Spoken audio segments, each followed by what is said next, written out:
Long ago, two races ruled over the peaceful earth, humans and monsters. Until, on that fateful day, when war had broken out between the two races, the fight was gruesome. With friendships broken and many souls lost, few in number and very from fighting, the monsters surrendered. A magical spell sealed them under the land they once called home.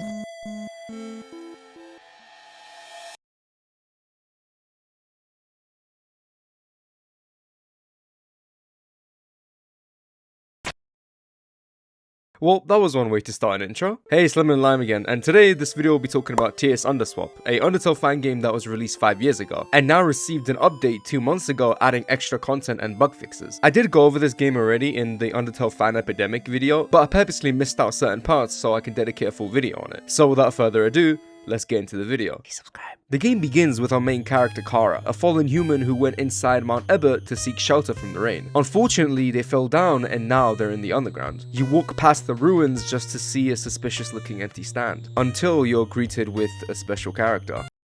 Oh, it's Temmie. Hi, I'm Toby. Welcome to Tem Shop. Whoa, a cool human. Wow, this. You could get special discount. Here at Tem Shop, have lots of products. Nice products, great products, and for you, best product in Underground. Information. Huh? You got no month? Okay, Tem has different price. But that's not important. Time for Tem teach. Yeah. Oh, look at that soul. Yeah, I know my voice acting is shit, okay? Just go with it. In Underground, soul is valued. Everybody wants that soul. Your soul is the manifestation of your being, which means very important. But because of this, people try to take soul, which isn't good. You control soul with arrogance. You dodge attack. Temmie basically teaches you how the game works, going over the basics like dodging attacks and moving around. But we all know these lessons aren't for free. Temmie tells us that the soul is very valuable in the underground, and everyone wants our soul because of that. Whether it's to gain LV, which stands for level of violence, or just selling it for other monetary value. Temmie, after teaching you the basics, introduces to you what LV means, which is love, and tells us to give them some love. Yeah, no, we're not doing that. So you dodge it and Temmie gets frustrated. What matter you with Tem finish speech? Tem just want love. Don't you want to give Tem love? How about this?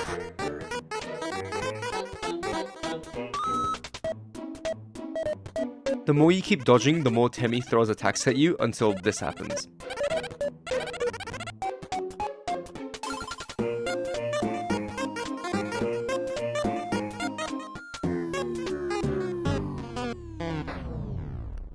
So, you don't want to give Tem love. But I teach everything. What Tem gonna do? I'm done trying to bargain with you. You waltz in here with a soul like that, and you expect me to sit here and do nothing? After being without one for so long. If you think the answer is yes, then sorry, but you're dead wrong. So do me a favor and give me your soul.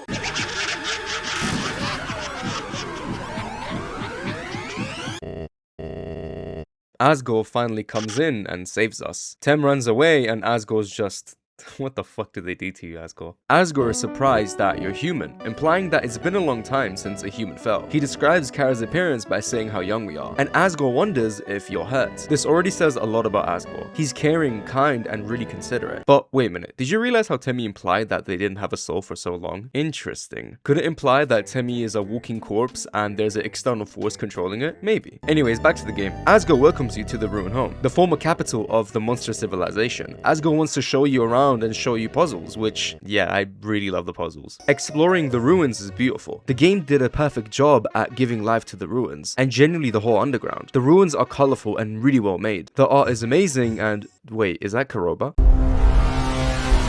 You can interact with asgore, and he gives you the reason why there are puzzles here in the first place. It's to slow down and mitigate any humans from invading. But since not a lot of humans wanted to invade anymore, they just stopped serving their purpose and became a tradition to just solve the puzzles. Now, am I going to show you how to do the puzzles? Yeah, you thought, mate. Go figure it out on your own. Now, after failing to do the puzzles, asgore just helps you out. He just probably feels bad for you just being an idiot. Now, this game does have a lot of alternative paths. If you finish the puzzle before making too many mistakes, asgore praises you and tells you that this was just a simple puzzle and there's many more complicated ones up ahead. But a little interesting thing here is that asgore gets curious on how you managed to solve it so easily. He asks if you've done this before. Now, this could be a funny reference to the player replaying the game just to get the puzzle right, or just knows that you watched the tutorial. Now, in the next room, you have to go through a similar puzzle we all know. But in this one, you have to go through the spikes and flip the correct switches to disable all the spikes. Now, interestingly enough, asgore trusts you and he knows that you won't hurt yourself with the spikes. But in the original game, Toriel wouldn't even let you go attempt the puzzle even if you wanted to because of the risk of hurting yourself. But asgore is a different case. I think this is intentional. And it kind of shows a lot about the contrast between Toriel and asgore. Toriel is too worried that you might hurt yourself and doesn't allow you to step out of the comfort zone. It's like how all mums are with their children. They always want their kids to live the most easy and comfortable lives, and it's like they're too scared for them to watch you grow as a person and figure things out on your own. Now, to be fair, Toriel does let Frisk be by themselves later in the game, but the points that I made are valid. Now, asgore on the other hand, he almost is the same as Toriel when it comes to taking care of us, the player, but asgore wants us to step out of the comfort zone and to get used to real life problems. To not bore you any longer, I'll summarize the difference between Toriel and asgore. Asgore wants us to develop problem solving skills while having trust that we won't hurt ourselves in the process, and he doesn't really worry too much, while Toriel wants us to achieve the same thing, but she worries a lot. Alright, this guy's chatting out of his ass. One more nice detail I'd like to add is that when asgore gives you hints and you keep pulling that same lever, he's surprised at how much humans love pulling random shit.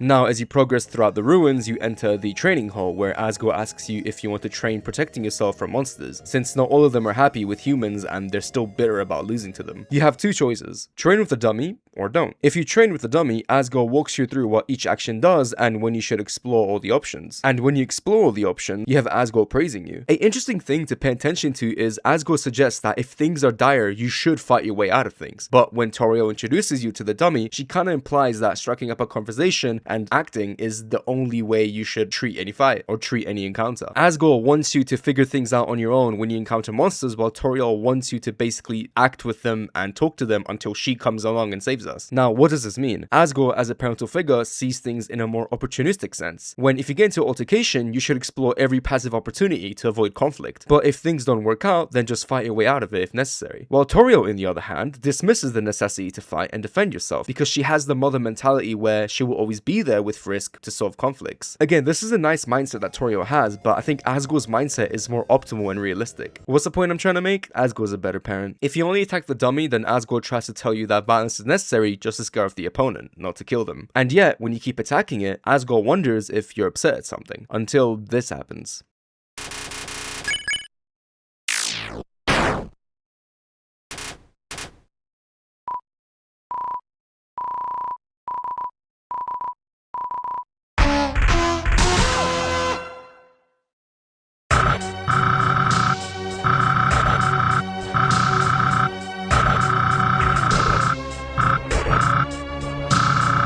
Now, the same thing happens if you just talk to the dummy and say goodbye, but the unique thing about this game is that it slowly judges you for your actions. Self-defense is good, but there's an extreme to it. And I love how games make you realize that your actions, as little as they seem, they do get judged. Anyways, if you reject the offer to train with a dummy, which is what I did, you get this little cutscene.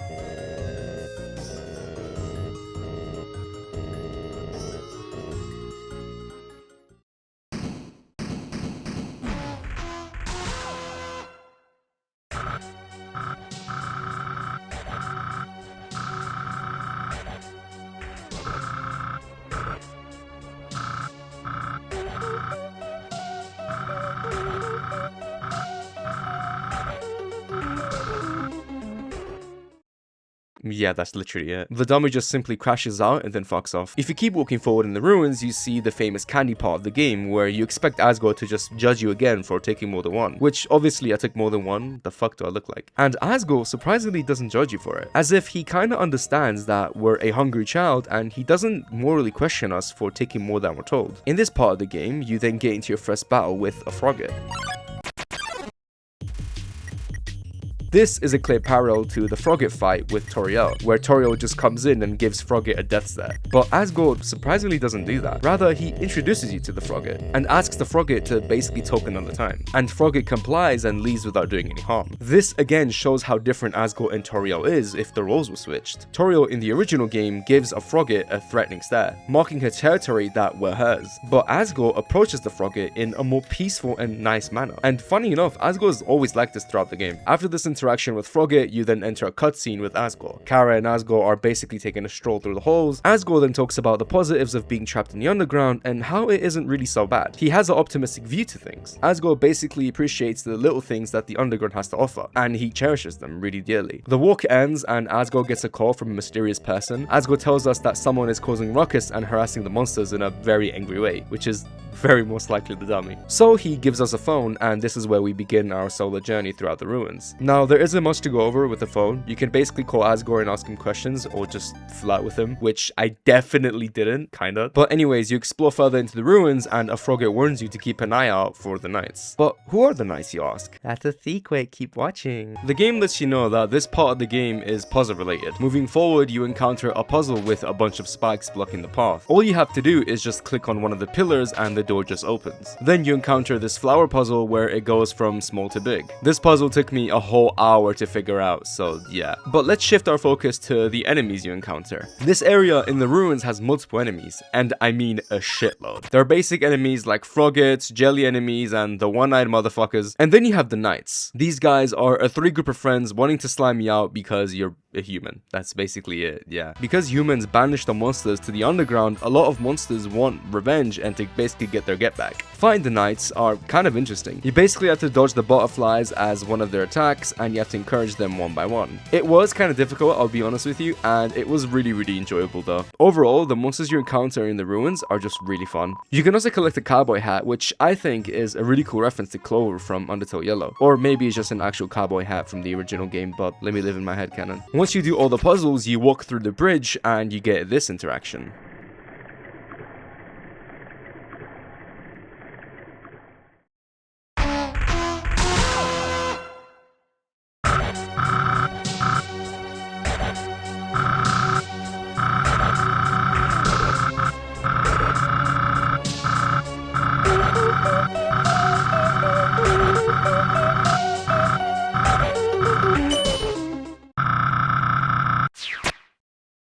He breaks the bridge and we fall.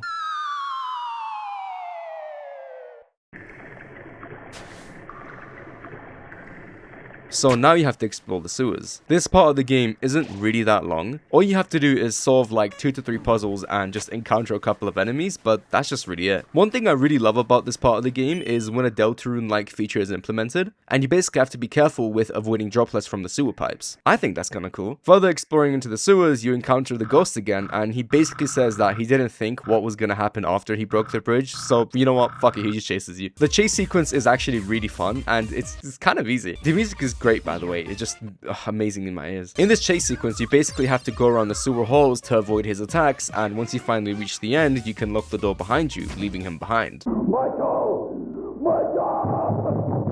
What the hell was that? After that, you can finally find a ladder and it takes you to the city. But before you do that, you can collect a toy gun that's found near the ladder, and it goes well with a cowboy hat.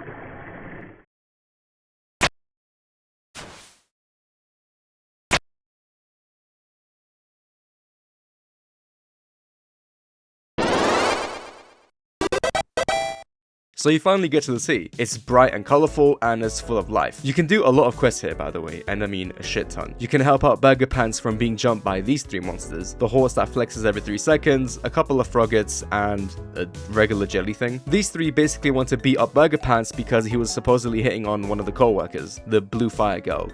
I don't know her name. Anyways, you need to save him from being jumped, and the only way you find out about this and given this quest is by encountering the girl herself. She asks you to help him, and you have 2 options, either to accept or reject the offer, and just tell her to jog on. Now, if you press no, she becomes flabbergasted and says, "What the fuck do you mean no?" If you say yes, then she's still flabbergasted and you can at least do her quest. All you have to do is go down the alleyway and you get this cutscene.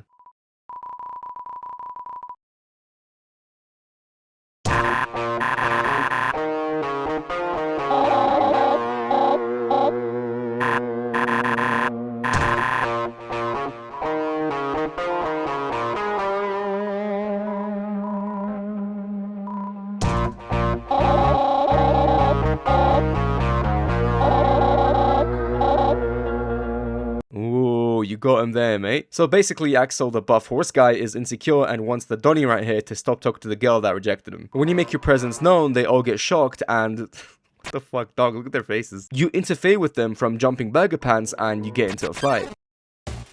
And the fight is really simple. You basically have to go after the goons first and deal with them. The tall frogger, you can distract him and then pull his cloak off, which causes him to run away. Then you have to deal with the jelly guy by just simply imitating him, and that's it. And then after that, you have to deal with Axel. The only way you can beat Axel is by flexing until he gets a cramp, and the attacks from each enemies are just kind of nice. The jelly enemy basically throws things at you that explodes into mini jellies. The frogger coughs up butterflies when he's tapped on the back by Axel, and Axel just takes a mean swing at you. When it's just you and Axel left, he flexes too hard, causing him to use his sweat drops as attacks. Yeah. After that, once you flex hard enough, you win, and this happens.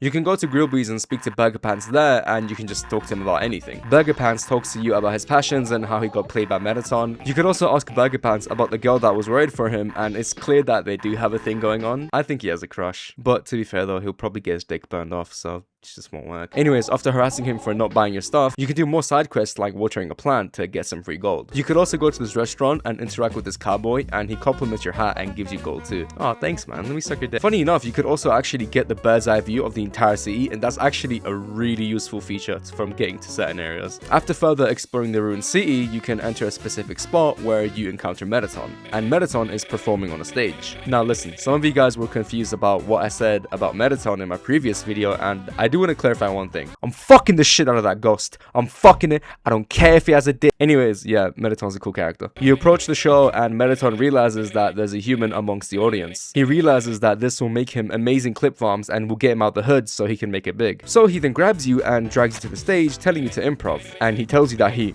really needs this.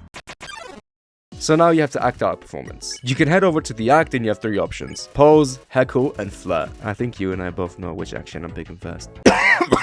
When you strike a pose, Mettaton will attack you with little ghosts shooting musical letters at you. If you heckle at Mettaton, he throws tomatoes at you, and if you flirt with him, he covers a screen with a blanket and shoots bugs at you. The overall attacks are really creative, and it introduces a new form of dodging attacks, rather than just simply seeing attacks and moving out of the way. This game has a lot of innovative ways of introducing attacks. For example, there's a little centipede enemy in the ruins that basically hurls itself at you, and you have to dodge him, which I think is a really cool way of introducing new attacks. After flirting with Mettaton over and over again, you can heckle and insult Mettaton by saying that he stinks like shit. So then, Mettaton gets embarrassed, and that's basically the performance in a nutshell. You flirt, humiliate, and heckle Mettaton. Bish bash bosh, get a fucking move on, eh? The audience loves it, and Mettaton's ratings just went up through the roof. As a reward, Mettaton thanks you and invites you to his house, which, yeah. Anyways, after being done with Mettaton, you can explore the nice park, where you can interact with more unique monsters. You can also sit down in the park and just enjoy the view and take in what you just went through, all the unique characters you've encountered and interacted with. Why is he doing the actual speed face? Also, there's this group of drum set instruments that say jokes and just fuck off, which is kind of funny. Oh, also, the more you explore the city, you get an encounter with a bird delivery guy, and he gives you Asgore's stuff by accident. It's running shoes, which is kind of cute, because it's like he's trying to lose weight or something. Anyways, this is where you meet Asgore, and he's sitting next to a tree by himself talking to someone on the phone. Asgore tells this mysterious person that the same incident wouldn't happen again. If it does, Asgore trusts that this mysterious person will take care of them, referring to us by the way. After that, Asgore spots us and he gives us a big hug and aww. Anyways, Asgore tells you to come inside his home and relax, but before we do that, we have to aura farm for a couple of seconds. After walking in, Asgore gives you a tour around the house. He then asks you to go take a nap so he can remake the butterscotch pie because he burnt it, which obviously we're not going to do that. But when you finally do go to sleep, this happens.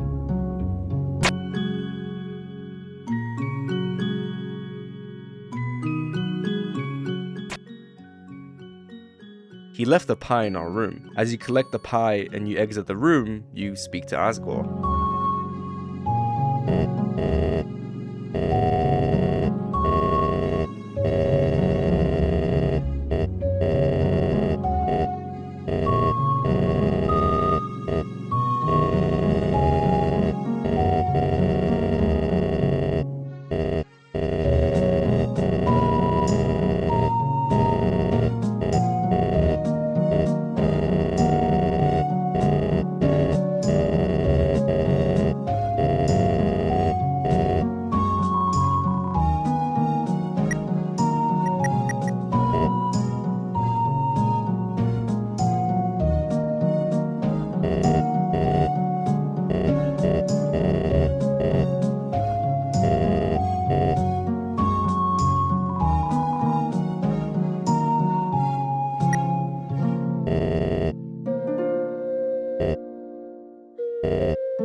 For some reason, you can't speak your own thoughts. This part of the game is important. Why can't we speak our own thoughts? Why can't we say what we want to say? Well, maybe we are. Deltarune makes it known that us, the player, play a big role into the story. The soul that controls Chris has a mind of its own, which is you. Chris sometimes doesn't want to comply with the choices you want Chris to make, yet we see the player pick their own choices anyways. And we see how this affects Chris and the world around them. It's as if we have control over Chris's autonomy, which is basically the same thing for Kara, the main character of Underswap. Kara wants to stay with Asgore and enjoy the peaceful life in the underground, but us the player, we want the story to continue. We don't want a happy ending yet. We want entertainment, we want amusement, we don't want to be bored. Now, I have a question to ask you. Does this feel cruel? Yeah. Kinda. The fact that Kara even calls up for help to stop their voice being manipulated is an amazing way to introduce a external force in the game. A very interesting thing that you should ask yourself is, why does Kara not want to go back to the surface? Kara knows and understands the history and the tension between humans and monsters, since Asgore and the rest of the monsters tell us that how much hate is between them, making it known that we have a target on our backs. Yet Kara still wants to stay with Asgore. They still want to stay with the monsters that hate her. This makes you question, what kind of danger or hate is Kara experiencing with the humans that they chose to be with the monsters instead? Why do they have the urge to call out for help and stay with Asgore? Kara most likely has parents, but why do they not want to go back to them? I personally think that Kara could be in an abusive or a negative or toxic relationship with their parents, because they aren't really eager to go back and see them, and a person who doesn't want to go back and see their parents, it kind of tells you a lot about that. I mean, think about it. Kara in the game is really quick to accept Asgore as a father figure, despite having human parents. But anyways, you can now go to the garden and this happens.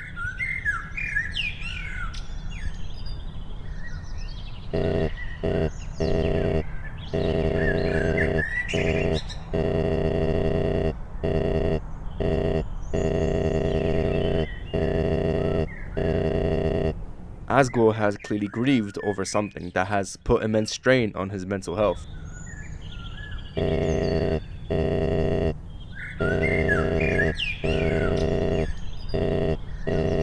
It's revealed that Asgore blames himself for the deaths of the previous fallen humans, but that doesn't change anything. You know you have to fight Asgore.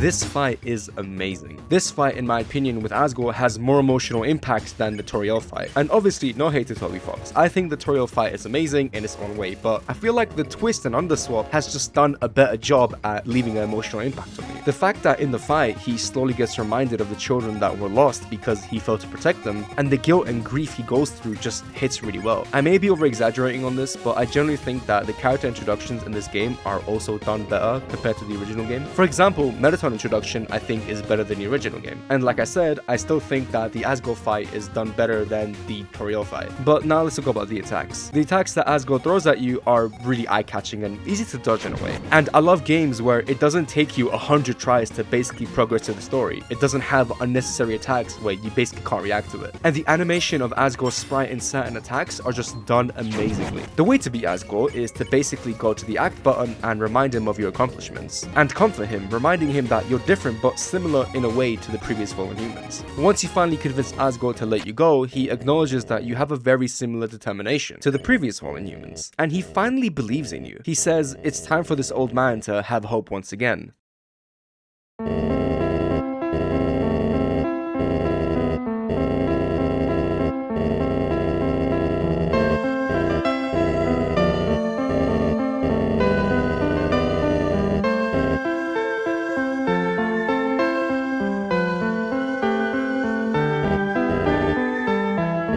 Once he leaves, you can walk forward, close to leaving the ruined sea, but you have an interaction with a very special friend again.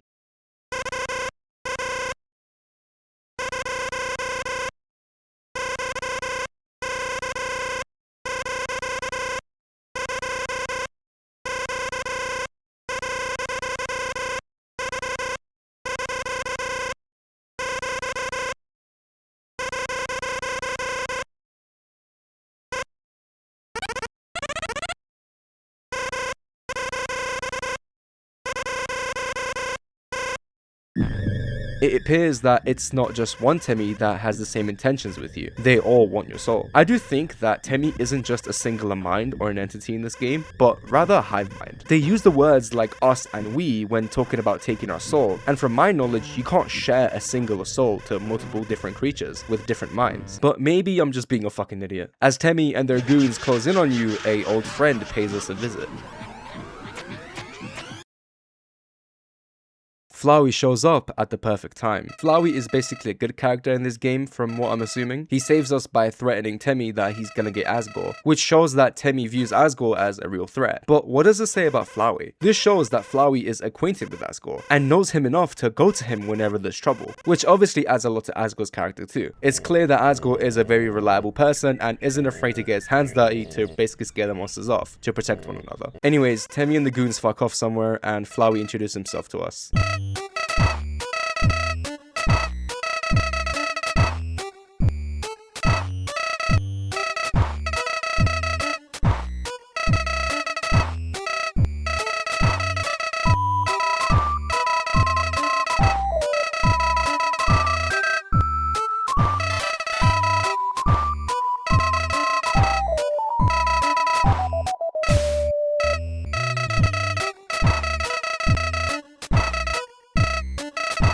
Well, that was an introduction. I do wonder, how does Flowey work here? If Temmie is the one that is supposed to be taking Flowey's place as the wolf in sheep's clothing, if Flowey exists in this universe, this means that Asriel died and his soul was placed in the flower. My question is, does that mean we have two wolf in sheep's clothing character? Could Flowey have a hidden motive against us and wants the soul for himself? He's a bit suspicious, I'll be honest. But none of it matters since you can finally leave the ruins.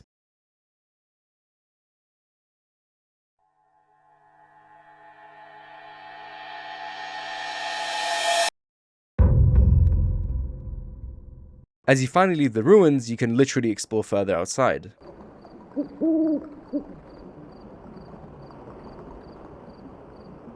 The wind hits your skin, and you feel a sense of unease. You find a letter on the tree that says, "Beware of crossbones."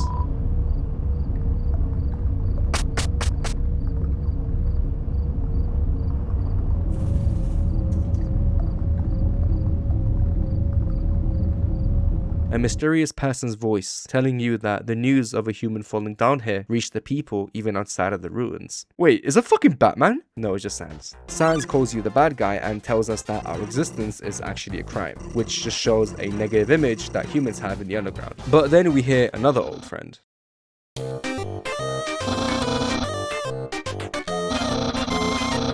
He's smoking a fucking ciggy, mate. Papyrus is introduced, and he's so different than the actual game. Papyrus's theme song in this game is actually so good, and it's just something fresh and new we get to listen to, which is nice. You know what, mate? Good job to the creators. He seems intelligent and genuinely more structured. He tells off Sans for not following the script as they practice for 2 weeks, and Sans just fucks off until Papyrus realizes who you actually are. Papyrus later reveals to us that he was the one on the phone with Asgore, and weirdly enough, despite the terrible reputations humans have in the underground, Sans and Papyrus don't really seem hateful towards you. It's really cool to see the underground is actually split in half when it comes to being hostile to humans. It's clear in the game that most monsters in the ruined city don't really care or mind that you're a human, since they know that you're just a child and you don't really have control over what your ancestors did. And I do think that Papyrus's introduction is perfectly done here, because for the first time we don't see him as an absolute fucking idiot. Whoa, did you see that? Anyways, something about him being shown as a friendly character that would help us and guide us through the journey just feels really nice. In the original game, it kind of doesn't feel like the monsters view you as a friend, because the first thing they do is attack you. But in this game, certain monsters just don't give a shit. But to be fair, most monsters in the Snowden, they don't really care if you're human as well. If you're gonna buy something, then buy something. But I think this game, it shows that monsters welcome you more with open arms than the original. You can also check your journal and you can see more information about Sans. He's a very cheerful character that wants to be a superhero, just like how Papyrus wants to be part of the Royal Guards. And Sans haunts bad guys to basically better the community. The game removes this nonchalant attitude that Sans had in the actual game, which I think is a perfect twist to the character. It really goes along with the concept of two skeleton brothers wanting to better the community. After Papyrus leaves, the tone in the music changes, and knowing that you have a friendly monster looking out for you gives you a cheerful and comfortable vibe. In this area of the game, you encounter unique monsters, like this woodlog that attacks stems at you. You can also bark at him for some reason. After exploring further, you see this pool of slime. Papyrus shows up and teaches you how this new speed mechanic works, and he just fucking flies off. After you got the speed mechanics down, you press the 2 buttons and then you move forward, and you see Papyrus stuck in a tree. Classic Papyrus, mate. You do more puzzles by jumping on these mushrooms, and Sans shows up, but he's facing the opposite fucking side. Sans tells you that you're doing well for doing the puzzles so quickly, and then he just fucks off.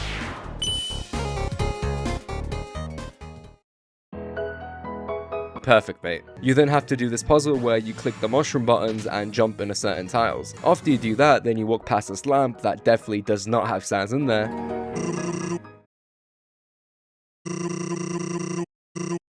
Sans then comes along and tells you to race him. And this low-key was the only fun part of this whole interaction with the Skeleton Brothers. The race is actually fun. You do have to dodge Sans' attacks, like him throwing bones at you and shit, but overall it was actually really fun. After beating Sans, then he crashes into Papyrus, ruining the painting, and Papyrus just crashes out. Sans then takes Papyrus away, but we finally encountered 2 of the most unique characters in this whole game, Larry and Harry. A twink and a bear. Lemon trying to make things gay challenge. These 2 are mischievous characters that are basically up to no good. They're basically 2 goons of a very intimidating character. You meet these 2 trying to steal a crystal, and Sans comes in and stops them. This is basically the whole theme of these 2 characters. They're basically quirky, mischievous, comically accurate robbers. When Sans confronts them and tries to stop them, he then gets bested by them, simply by stepping over the line, because Sans isn't allowed to cross the line and do his vigilante work. But Papyrus does sneak up behind them, walking like a comic accurate robber, and throws a fucking flashbang at them.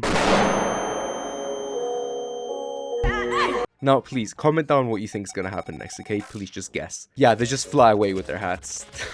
This game, man. There are some familiar faces that you encounter in the game once you keep walking further, but the most important characters you face is Muffet. The same thing works with her. You have to donate some money to the bake sale, and when she hears about it, she spares you. Now, Lemon, how do you get the muffin fight, you ask? Well, it's a mandatory thing. It's like part of the main quest. You basically have to follow Sans and Papyrus, who swear they will protect you, and she just snatches you in broad daylight. Nice, mate. And then she snatches the Skeleton Brothers too, but who cares about them anyway? A very cool piece of detail about the muffin encounter is that there's multiple cutscenes to kidnapping you and Sans and Papyrus. On the very first encounter with Muffet, you get kidnapped and Papyrus is the one that notices the human's not there anymore. But if you die fighting against Muffet and restart, it's Sans that notices that you were missing. They also get kidnapped in a really different way as well, which is a really cool attention to detail. Oh, and I forgot to mention that Muffet only attacks you because Temmie just bribed her into it. The way you beat Muffet is really simple. You basically go to the act button and you try to convince Papyrus to tell Muffet to just relax and not kill you.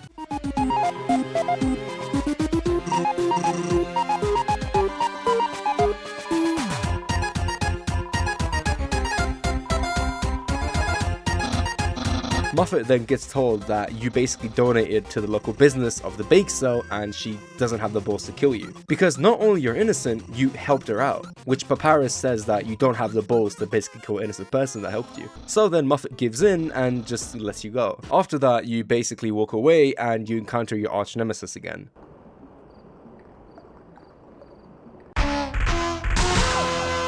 You now have to escape him again. Yeah. Once you try to escape him and dodge the attacks that Harry and Larry throw at you, you end up at a closed gate where the boss lives.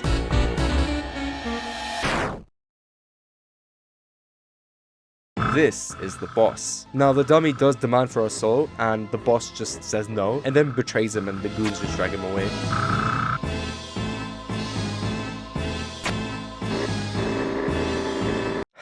Yeah, this is an unskippable quest, I know. This is a demo, by the way, just an FYI, this is a demo. The boss then gives us one of the most exquisite drip of all the underground and we now wake up in a room. We became the servant of the boss. The boss's name is Coffin K, by the way, and he is basically a bunch of bats together inside of a hat. Kind of. I'm naked with my kids. I have sex in front of my... Harry and Larry come and tell us that we basically have to do tasks and do silly goofy schemes since we're basically part of the mischievous group now. One thing I really love about this part is the level design. From the rooms to the hallways to just the overall interior design, it looks really good. After entering the main outside area, you meet Flowey again and tells us that he will guide us since he knows the ins and outs of this place. I wonder why, but okay. You can enter the dining hall and you see this fat fucker gobbling up all the food. You have tasks like give the fish rock candy by trying to solve the door maze, clean the boss's clothes, and get him some snacks like a donut. Now, the way you obtain the donut is obviously going to give you more quests. You have to go to the main dining hall and meet the donut. The donut that says that he's really attached to this singular donut and tells you to go get a poem. So then you basically go where Grillby is and oh, smash. Anyways, you help Grillby from being attacked by the bats and he writes you a poem.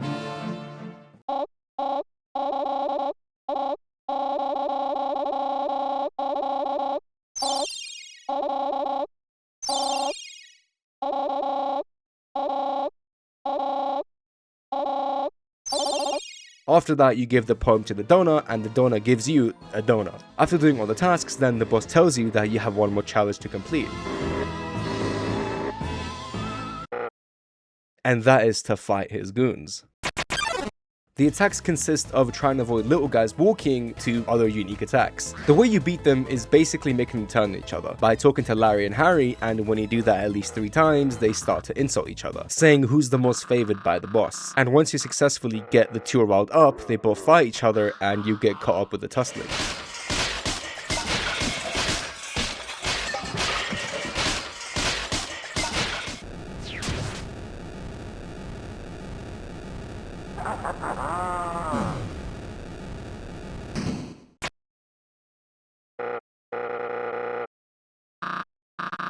The boss then tells them that this was a test and they're both equally useful and inept. Aw, look at his face. The boss then calls for a special meeting with everyone present and aw, look at his face, man. Once you enter the dining hall, the boss gives a big speech about his evil plan to steal the crown jewel in the festival, and everyone just causes stinky and leaves. But when we stay behind, it gets his attention. So what happens next? Since the boss doesn't really have a plan or any idea what the festival is going to be like, he pretends to basically be our hat.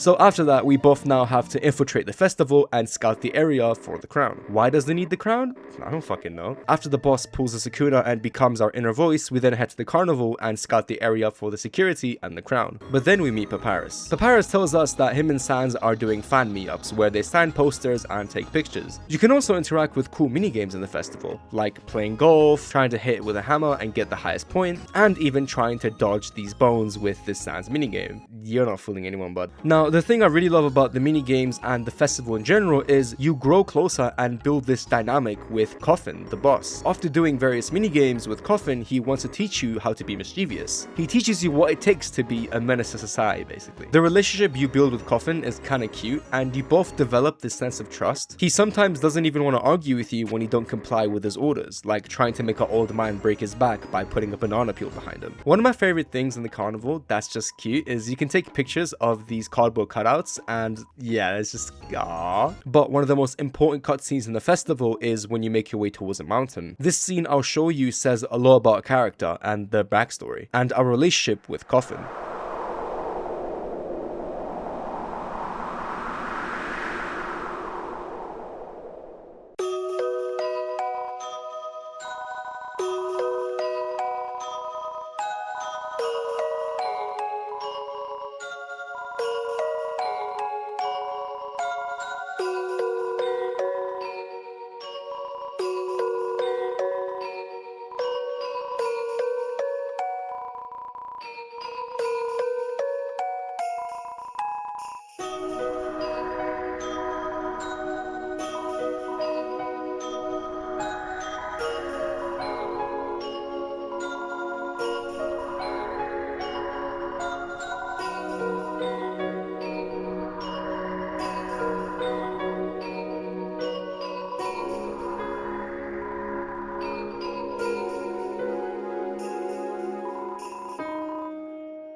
This is a lot to take in. Once you finish this cutscene, you unlock a new category in your journal, called Memories. But I think it's clear what the story behind our character really is. Kara, our character, doesn't believe that they belong on the surface. When Kara was lying down on the golden flowers, they finally got the feeling that they belong. I don't think this is talking about the time where they fell to the underground. The ruins didn't imply having stars, so I don't think this is talking about them falling down. I think it's most likely referring to Kara lying down on golden flowers during the surface. Since after stating about golden flowers, Kara mentions to be jumping down to feel a sense of escape, but then they feel fear. I think, in my opinion, this is clearly talking about suicide. I think Kara, our main character, just wanted to take their own life. Since they thought that their life didn't have worth, they didn't belong. The life they lived in the surface was so bad to the point where they would rather live with actual monsters. Contextually speaking, in the human perspective, monsters are the lowest of the low, where they have to be banished below the humans, almost as if they're below the humans' feet.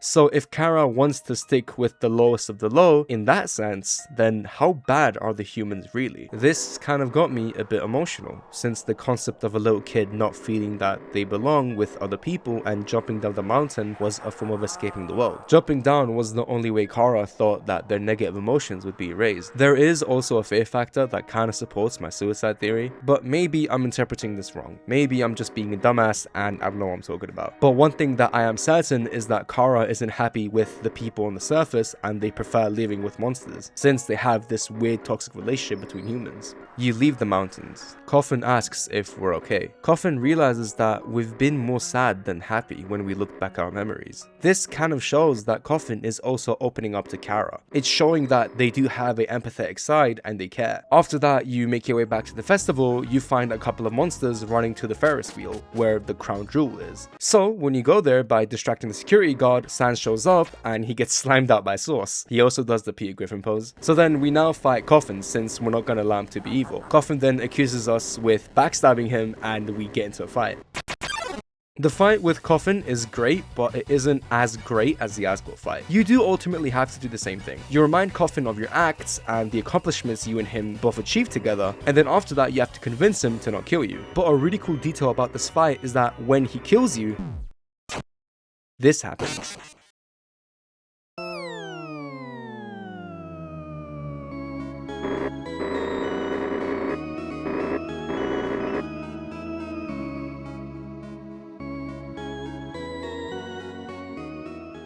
But if you convince him without dying, Coffin turns away from his evil acts and he wants to do good, until this happens.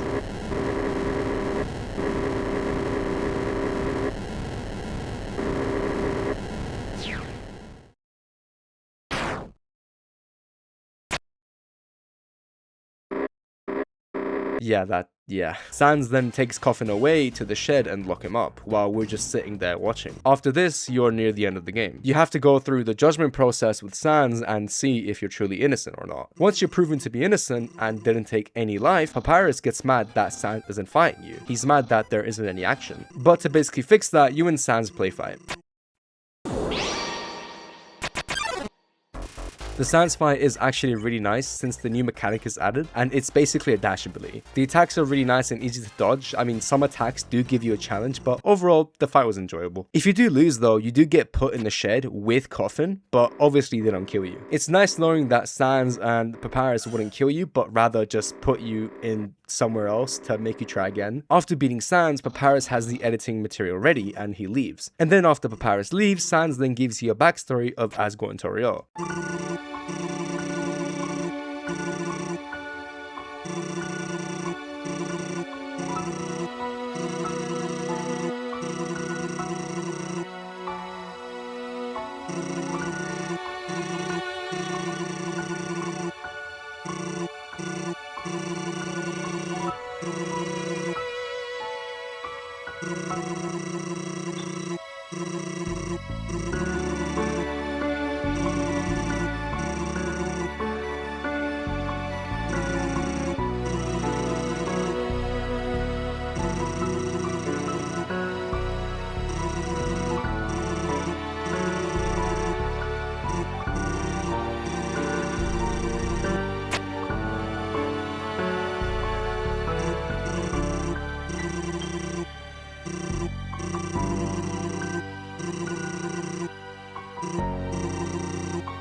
You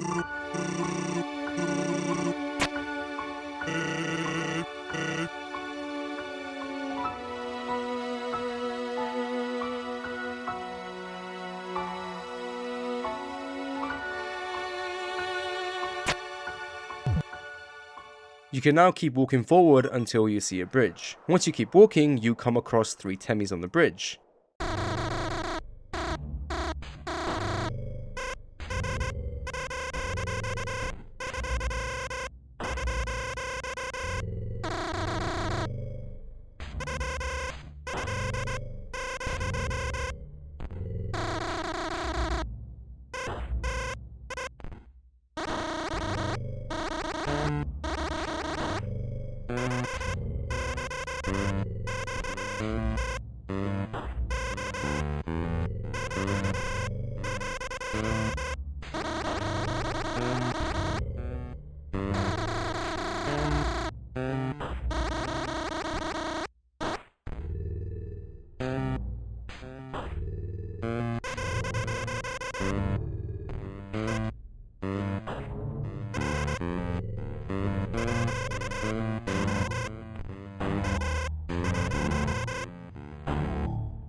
Yeah, they basically tell you to get a move on. Now, this is where things get really interesting. Once you enter the new area, you're introduced to the mines level, and Papyrus is there somehow. You can walk forward, and this happens.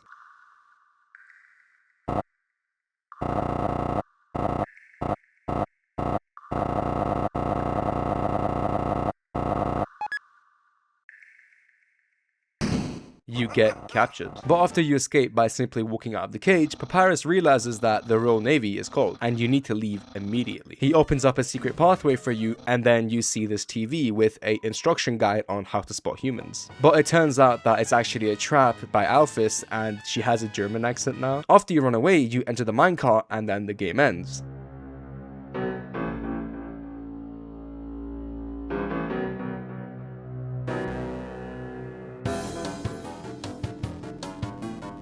Oh my god, finally, man. Now, there is a genocide route, and it does change the way the story is played. Monsters generally do run from you and evacuate the area to not get killed, but unfortunately for some monsters, you're too quick and you catch up to them. In the genocide route, Asgore even realizes that you're a monster. He even tried to help everyone to leave the ruined city and evacuate and shelter their homes. The Royal Navy attacks you at the bridge area, and you do actually get to fight Sans. Papyrus, on the other hand, realizes that you killed his brother, but still tries to find the goodness in you, and he still convinces himself that he can change you. After the word gets out that the killer human is on the loose, many people shelter up, but the 2 goons, Harry and Larry, they're still trying to steal that crystal. When Sans tries to convince them to leave, they don't believe that this human is dangerous, and this happens.